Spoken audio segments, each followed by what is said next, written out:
What is going on, ladies and gentlemen? My name is COD Espresso and welcome back to another Black Ops 3 video here today on the channel. Today, we're going to be talking about a Reddit post which really caught my attention here, and it's absolutely awesome. I'll leave the link down there in the description below, but it talks about supply drops and the statistical analysis here of the drops that are yielded from each kind, so common as well as rare. And honestly, firstly, before we get too far into it, the Reddit user Uncle Mitch 1980, this post is super in-depth, and honestly, I love when people get this committed to something, and I really just wanted to share it with you guys because, well, it's some very cool information nonetheless. So with that being said, this data was from March to May, and what he says here is that there was not really that much statistical difference in the yield. What I mean by that is not necessarily the weapons that he got or anything like that, but rather those that are categorized in the legendary and epics between the situational, commons versus rares. So basically what I mean is he got the same amount of legendaries and epics out of each here, breaking it up in between the common as well as the rare,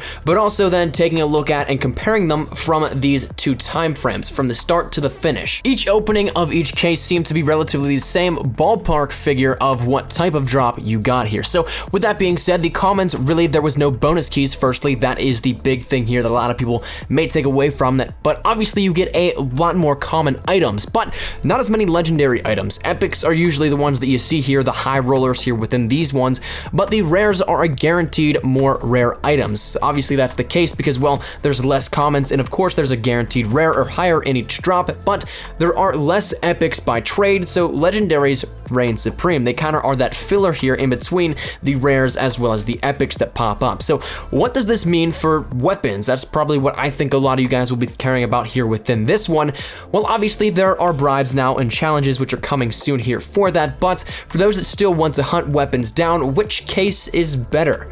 Well, it all really boils down to classification. The melee weapons are legendaries and guns are epics. So bear that in mind that the amount of luck is still situational. This is not a guarantee that one way you'll get one or the other here, but if you could, plotting out the results, it'll show you a little bit of what is maybe more seen here out of them. So with that said, when you look at the plotted data here, that would almost look like there are more epics in commons because, well, there's not really any legendaries here. They're all scattered amongst it. But truth be told, there really is not much of a difference. Rares are what yield legendaries and epics, so chances are actually roughly the same. So it's like taking the rare supply drops and altering the legendary drop rate or removing them entirely and replacing them with common items and then labeling it as a common drop. So that common denominator of not only a guaranteed rare item, but also the legendaries here, if you take that out, it's basically then the same of what a common is. So if you're strictly going for guns and don't like rares, well, it's still just as even as a percentage as the rare drops, so really it's up to you. If you guys want to spend your keys accordingly, you could save up and maybe get a better chance at, say, all of the weapons overall, but if you don't have any of the guns and have the melee weapons, then the commons might actually be what are for you. But now, as for something that was brought up as well here is that the rumor that the supply drop rate was upped.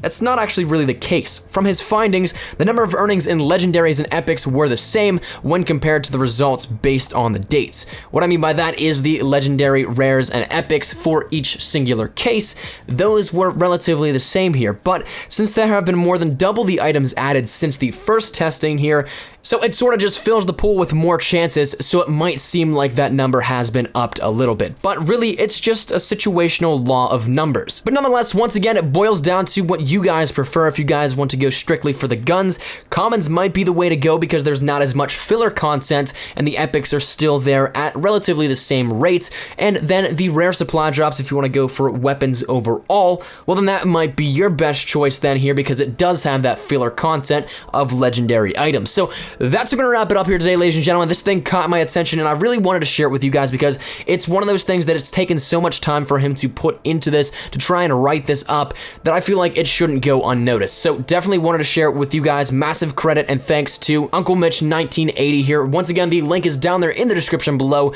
He spent 6,000 keys here for just this testing alone, and I think that is definitely some amazing dedication. But nonetheless, that's going to wrap it up here today, ladies and gentlemen. Hopefully you guys did enjoy, and if you guys did, make sure you leave a like rating down below, and if you guys are new to the channel, make sure you subscribe. We're on that road to 40,000 subscribers, so every little bit does help, and is of course greatly appreciated. But my name is COD Espresso. I'll see you guys later. Take care and peace.